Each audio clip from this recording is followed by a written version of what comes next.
오늘은 월배당 ETF를 좋아하는 분들이 반길 만한 종목이 새롭게 상장을 했습니다. 신한자산운용이 만든 솔 미국 배당 다우존스 H라는 종목인데요. 기존에도 솔 미국 배당 다우존스가 있었는데 이번에 이름 끝에 H를 붙이고 새롭게 등장을 했습니다. 그래서 오늘은 이 종목에 대해서 말씀을 조금 드려보겠습니다. 자, ETF 이름 끝에 이렇게 H가 붙어 있으면 환해지가 되는 종목인데요. 외국 지수를 추종하는 종목들은 추종하는 지수 움직임이 ETF에 그대로 영향을 주지 않고요. 중간에 환율이 왜곡을 시킬 수가 있습니다.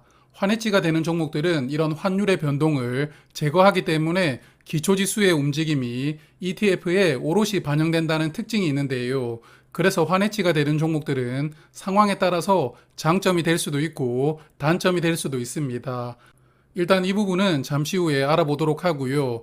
종목부터 살펴보겠습니다.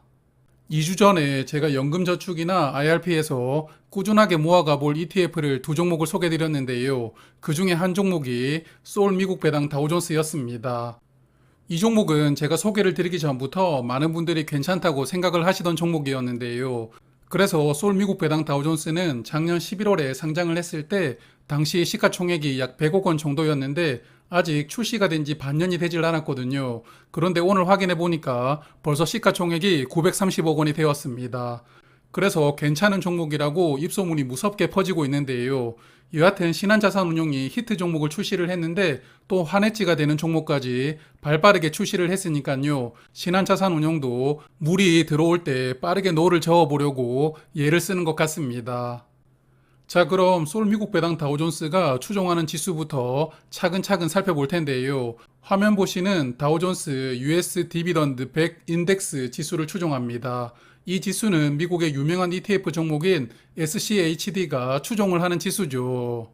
자, 화면 보시는 세 가지 기준으로 100개 종목을 매년 선정을 합니다. 첫 번째 기준은 최소 10년 연속으로 배당금을 지급했던 기업 중에서 배당 수익률을 기준으로 상위 50% 그룹을 먼저 선정을 합니다. 그리고 다음 기준을 보면 5년 동안 배당금이 많이 늘어났느냐, 그리고 재무 상태는 좋은지, 그리고 배당 수익률이 높은 편인지 이런 걸 따져서 총 100개 종목을 선정을 하고요. 이 100개 종목을 한 종목 비중이 4%를 넘지 못하게 하고 업종별 비중은 25%를 넘지 못하게 1년에 4번에 걸쳐서 리밸런싱을 하고 있습니다. 그래서 이런 깐깐한 기준으로 매년 종목을 선정하다 보니까 글로벌 기업들이 조건에 미치지 못해서 편출되는 경우가 많았는데요. P&G, 쉐브론, 인텔, 맥도날드 등 이런 글로벌 기업들도 과거에는 이 지수에 편입이 되어 있었지만 현재는 편출되었습니다. 이들 종목이 편출된 주요 원인이 결국 다른 종목들보다 배당금이 매년 크게 늘어나지 못했기 때문이라고 설명을 하는데요. 그래서 배당 성장률을 우선시하면서 계속 지수 내 종목을 교체를 하니까 결과가 어떻게 되겠습니까? 그렇습니다. 이 지수를 추종하는 미국의 SCHD라는 ETF는 매년 12%씩 배당금이 늘어나게 되었는데요. 그래서 꾸준하게 배당금이 늘어나는 것을 기대를 해볼 수 있다는 것이 이 종목의 장점입니다. 하지만 SCHD 배당 수익률은 3% 정도로 계속 유지가 되고 있는데요. 아니, 조금 전에 배당금이 매년 12%씩 늘어났다고 했는데 배당 수익률이 3%로 고정된다는 게 뭔가 이상하죠. 사실은 이상할 게 전혀 없습니다. 바로 화면 보시는 것처럼 주가가 꾸준하게 올라가다 보니까 배당금이 늘어나도 주가가 올라가면서 배당 수익률은 3% 정도로 맞춰졌던 것인데요.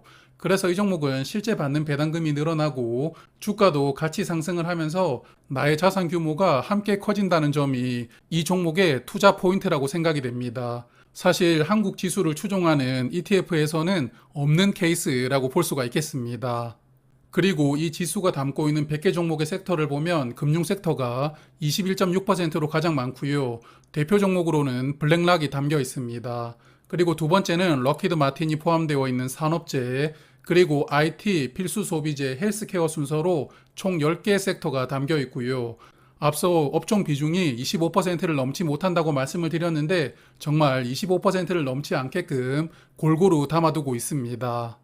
그리고 개별 종목으로 비중 상위 10종목을 보면 브로드컴이 4.47%로 가장 많이 담겨 있고요. 버라이즌, 홈디포 등 이런 종목들이 담겨 있습니다. 아까 개별 종목도 비중은 4%를 넘기지 못한다고 말씀을 드렸는데 아마도 이게 주가가 상승하다 보니까 비중이 4%를 넘긴 종목들이 일부 나온 것 같습니다. 그래서 현재 4%가 넘는 종목들은 나중에 리밸런싱을 할 때 비중이 약간씩은 축소가 되리라고 생각이 됩니다. 자, 그럼 환해지를 하는 종목이 유리하냐 불리하느냐 이 부분을 체크를 해볼 텐데요. 다들 아시겠지만 앞으로 환율이 올라갈 것 같다 그러면 환해지 종목이 불리합니다. 반대로 환율이 내려갈 것 같다 그러면 환해지 종목이 유리한데요. 그래서 환해지가 유리하냐 불리하느냐를 연도별로 살펴보면 일단 최근 3개월 동안에는 환해지를 하는 조건은 8% 상승했는데 하지 않으면 5.8%만 상승했습니다. 그래서 최근에는 환해지가 유리했지만 결국은 각 구간별로 살펴보면 환해지 조건이 상승률이 높았던 구간은 최근 3개월 그리고 2017년, 2020년 이렇게 3개 구간 뿐이었거든요. 그래서 2017년 이후부터 지금까지는 환해지를 하지 않는 조건이 더 좋은 성과를 낼 수 있었다고 볼 수가 있습니다.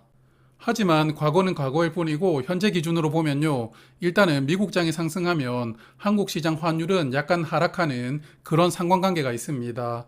이 상관관계가 늘 맞아떨어지는 것은 아닌데 통상적으로 금리가 인상된다든지 미국에서 여러 가지 악재가 생겨서 미국장이 하락을 하면 다음날에 한국장도 덩달아 하락을 하면서 환율은 반대로 상승하는 구조를 가지고 있는데요. 다우존스 지수를 보면 지금 조정이 2022년부터 약 1년 넘게 이어지고 있습니다. 이 기간 동안에 하락과 상승을 반복하고 있지만 크게 보면 지수는 조금씩 내려가고 있는 상황인데요. 주식 투자를 오래 해보신 분들은 아시겠지만 결국에 하락이 또 이렇게 나오면 언젠가는 반등을 하면서 올라갑니다. 그래서 이렇게 조금씩 하락하는 추세가 본격적으로 되돌려지는 타이밍이 당장 다음 달이 될지 아니면 올해 하반기가 될지 혹은 내년이 될지는 모르겠지만 어쨌든 이 하락 추세가 언젠가는 되돌려진다고 저는 생각을 합니다. 자, 그래서 환율 그래프를 보면 미국장의 하락과 맞물려서 한국 환율도 급격하게 상승을 했는데요. 일반적으로 1100원대를 유지를 하다가 환율이 2021년 말부터 본격적으로 이렇게 급등을 하기 시작합니다. 그리고 1400원대를 찍었다가 현재는 1300원대에서 머물러 있는데요. 앞서 미국장 하락 추세가 결국 상승으로 돌려진다고 말씀을 드렸는데 그런 상황이 오면 환율은 다시 기존처럼 1100원대로 회귀할 수도 있다고 보거든요. 물론 한국 경제 펀더멘탈이 약해져서 1100원대가 아닌 1200원대가 뉴 노멀이 될 수도 있겠지만 어쨌든 이 1300원대 환율은 노멀인 상황은 아니라고 보고 있습니다. 그래서 미국 시장이 더욱 불안해지면서 지수가 빠지면 한국 환율은 상승하면서 환해지가 되지 않는 종목들은 주가가 어느 정도는 방어가 될 겁니다. 하지만 반대의 경우에 미국 시장이 안정화가 되고 지수가 상승하는 시기에는 환율이 하락하면서 주가가 상승하지 못하고 평행선을 그릴 수 있는데요. 그래서 환해지가 되는 종목들은 지수가 상승하고 하락하는 게 주가에 그대로 영향을 주지만 환해지가 되지 않는다면 지수의 상승과 하락이 환율 영향으로 주가가 어느 정도는 계속 평행선을 유지할 수도 있습니다. 그래서 현 시점에서 시장의 흐름을 쫓아가고 싶다. 그러면 환해지가 되는 종목을 선택을 하셔야 되고 시장이 불안정해서 리스크를 분산시키고 싶다. 그러면 환해지가 되지 않는 일반 종목을 선택하시는 게 유리하다고 볼 수가 있습니다. 그런데 복잡하기도 하고 앞날이 어떻게 될지는 나는 모르겠다. 이런 생각이 드신다면 그냥 둘을 반반씩 모아가는 것도 저는 괜찮다고 생각을 합니다. 자, 이 종목은 기준 가격이 10,000원이었는데 오늘 11,140원으로 상장을 했고요. 종가는 11,120원이었습니다. 어젯밤에 다우존스 지수가 1.2% 정도 상승을 했는데 그 영향을 그대로 받았다고 볼 수가 있고요. 그래서 상장한 오늘 시가총액은 81억 원이었습니다. 아마 이 종목도 빠르게 시가총액이 늘어날 것으로 예상을 하고요. 종목 코드 번호는 452360입니다. 기존에 상장되어 있던 환해지가 되지 않는 소울 미국 배당 다우존스는 지난 12월부터 월 배당을 하고 있는데요. 3개월 평균 배당금이 28원이었고 현재 주가 기준으로 연 분배율은 3.7%입니다. 이번에 상장한 종목도 분배금은 비슷하지 않을까 예상을 해봅니다. 해외 지수를 추종하는 ETF는 분배금뿐만 아니라 매매 차익도 소득세가 부과가 됩니다. 매매 차익의 15.4% 세금이 부과가 되는데요. 하지만 IRP나 연금저축에서 투자를 한다면 분배금뿐만 아니라 매매 차익도 소득세가 면제가 됩니다. 그래서 이런 계좌에서 투자를 하신다면 시너지가 나올 수 있으니까요. 참고해 보시길 바랍니다. 그럼 오늘은 여기까지 말씀을 드리도록 하고요. 다음 주가 3월 마지막 주인데 월 배당하는 종목들 3월 분배금이 결정이 되겠죠.